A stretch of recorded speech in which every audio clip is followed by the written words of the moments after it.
j'ai l'expérience du Vendée Globe, j'ai l'expérience du BOC, et je sais que les 15 derniers jours, c'est la folie, on n'a pas le temps de faire quoi que ce soit, donc j'essaye d'être le plus près possible, mais malgré tout, il y a des choses qu'on ne peut faire que dernier moment, quoi, hein. Comme charger par exemple la nourriture, comme on va en Angleterre et qu'on revient et que ça va être en équipage, on n'a pas, on a des trucs en trop qu'il va falloir virer, il va falloir rentrer la nourriture après, enfin bref, c'est compliqué quoi, mais je vais y arriver.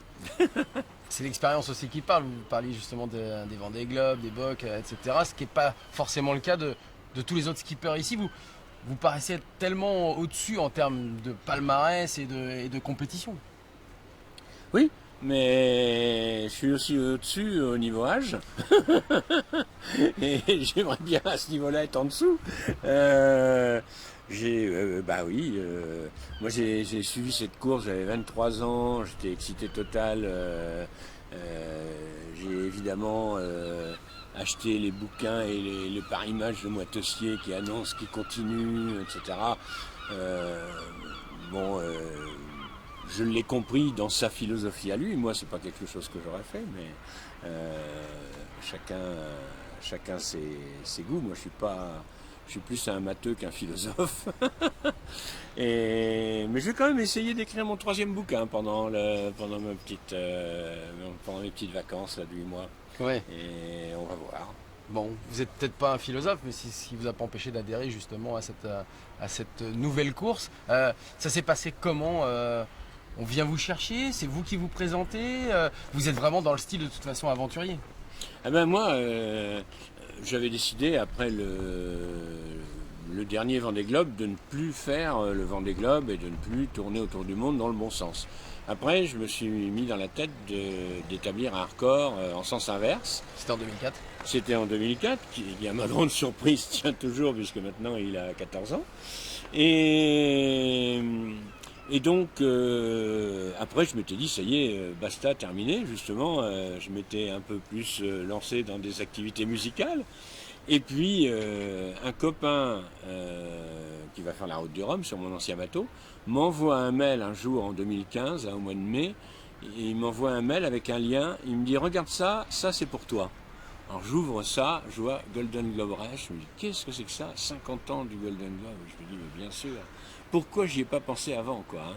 Évidemment que c'était à fêter, évidemment que c'était un tel événement en 68, je l'ai vécu, ça a été vécu dans plein de pays, parce que c'est la première fois qu'un homme arrivait à faire un tour du monde sans s'arrêter. Il y avait eu des tours du monde avant, il y avait eu Slocum, il y a eu Vito Dumas, il y a eu Alain Gerbaud, il y a eu Marcel Bardiot, il y a plein de gens qui ont fait des tours du monde, mais avec plein d'escales. Le dernier qui avait tenté, c'était Chichester, l'anglais, et lui, il avait encore fait une escale en Australie. Donc le faire sans tour, ça avait fait comme on dit, on disait pas ça à l'époque, mais ça avait fait le buzz. Et donc, forcément, bah, j'ai suivi ça avec un grand intérêt. Moi, j'avais déjà un bateau à cette époque-là. Mais j'étais trop jeune, et puis j'avais pas d'argent, et puis j'avais pas les compétences, quoi, hein. Robin Hood Johnson, il a 50 plus que moi, il avait quand même, ça a fait une grosse différence entre 23 et 28. Et puis lui, il avait le bateau. Oui, pour prendre le départ, c'est Même si, préférable. même si c'était pas un bateau fait pour faire ça. C'est ça son plus grand exploit, c'est que c'était loin d'être le meilleur bateau de la flotte, celui avec lequel il est parti, mais c'est celui avec lequel il est arrivé. Et c'est pour ça que je dis toujours qu'avant d'être premier, parce que c'est vrai qu'il y a des gens qui me classent dans la tête, mais bien avant d'être premier et bien avant d'être sur le podium, la première chose c'est d'abord d'arriver. Donc moi j'avais 3 objectifs. Le premier c'était de prendre le départ. Je pense que ça, je vais y arriver maintenant. Le deuxième, c'est évidemment d'arriver. Et puis arriver sur le podium, ce sera un plus. Et arriver en tête du podium, alors là, ce serait rêver. Mais c'est pas facile. On est plusieurs à viser la même place, hein. Et puis tout le monde. Alors c'est sûr qu'il y a quelques-uns qui sont plus aventuriers que coureurs. Mais les gens vont se piquer au jeu, forcément, quoi, hein. Et devant, ça va être sûrement une belle bagarre marrante parce que en plus il n'y a pas des différences énormes entre les bateaux et donc Il y a pas, c'est pour ça que c'est très difficile de donner un favori, quoi. Alors vous qui avez connu justement toutes les avancées technologiques dans le milieu de la voile, qu'est-ce que ça fait de partir avec quasiment rien du tout? Et alors ça va être une grosse différence avec 68, parce qu'en 68, ils soupçonnaient même pas qu'un jour il y aurait des ordinateurs, il y aurait un GPS, on aurait sa position en appuyant sur un bouton, etc., etc. Et puis qu'on aurait des pilotes d'une précision diabolique qui suivraient un cap parfait, qui anticiperaient tout ça. Tout ça, on ne savait pas que ça existait. Aujourd'hui, on sait que ça existe, et là, on va s'en priver. Justement, c'est un retour aux sources, c'est un retour au côté aventure. Quand on fait son point soi-même, on fait des calculs soi-même, donc on doute toujours du résultat. Et on se dit toujours, est-ce que je me suis pas trompé? Est-ce que je suis bien là?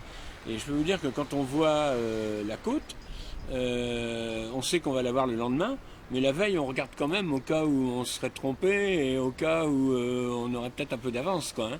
Et donc, cette anxiété de savoir où on est, cette anxiété de savoir quand est-ce qu'on va toucher terre, comment ça va se passer, tout ça, c'est des trucs que je vais retrouver avec plaisir parce que ça fait partie de la navigation que j'ai connue, quoi. Alors vous nous disiez que vous allez certainement écrire votre 3e bouquin à bord, parce qu'on parle de plusieurs mois quand même de navigation. Vous allez occuper votre temps à quoi autrement? Parce qu'il faut suivre évidemment la course, mais qu'est-ce que vous avez envie de faire pendant tous ces mois? Alors, d'abord, je vais m'occuper du bateau en premier, ce qui va me prendre quand même pas mal de temps. Faire son point, ça va prendre aussi pas mal de temps, parce que même si je ne vais pas faire un point tous les jours, il faut constamment surveiller son estime. Parce que le jour où il n'y a pas de soleil, alors aujourd'hui, est-ce qu'on voit le soleil? Non, hein, ben, un jour comme aujourd'hui, par exemple, je ne peux pas faire mon point de midi. Donc, ça veut dire qu'on marche à l'estime, donc uniquement avec la distance qu'on a parcourue, avec son lock qui traîne à l'arrière avec son hélice, et le compas, c'est-à-dire la route qu'on a suivie. Mais pour ça, il faut tenir une estime précise. Il faut remplir son livre de bord toutes les 2 heures, il faut savoir les distances qu'on a fait, etc. Enfin, c'est assez contraignant et donc ça prend du temps. Et puis, faut régler ses voiles, il faut faire marcher son bateau, il faut barrer de temps en temps, il faut changer de voile, il faut adapter la voilure au vent et au temps qu'il va faire. Comme on n'a pas de pilote, si le vent tourne, le bateau tourne avec le vent, donc il faut constamment contrôler ce cap.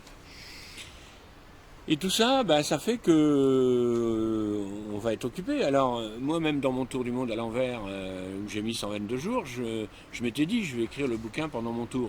En réalité, j'ai écrit 20 lignes, quoi. Non, j'ai écrit 20 pages. Mais c'est pas... On est quand même pas mal occupé. Et puis, j'ai, pour me détendre, j'ai des cassettes, hein, et j'ai aussi emmené des bouquins, j'en avais pris une quinzaine dans mon tour du monde à l'envers. Là, je vais mettre 2 fois plus de temps, je vais en prendre une trentaine. Allez, une dernière question, parce qu'on l'a posée aux autres skippers. Qu'est-ce que vous allez réellement chercher dans cette nouvelle aventure? Le plaisir de revivre ce qu'ont vécu, ce qu'ont fait tous ceux qui m'ont fait rêver il y a 50 ans. Voilà. Moi, si j'ai fait de la voile, c'était parce qu'il y a 50 ans, il y a eu Robin et il y a eu cette course. Et aujourd'hui, ce qui me fait revivre ça, pour moi, c'est ça que je vais chercher. Et moi, j'aime bien être en mer, j'aime bien l'espèce de monotonie qui s'installe. J'ai l'impression de vivre plus normalement avec cette absence de contraintes que la vie à terre où on a plein de trucs à faire, où il faut être là à telle heure, tel jour, tel moment, voilà. Vous vivez plus les 24 heures de la journée? Ah ben voilà, le temps s'écoule comme il devrait s'écouler lentement, on vit en autonomie, on a tout ce qu'il faut à bord, et il se passe une certaine routine que j'aime bien, et c'est vrai que je pars un peu en vacances.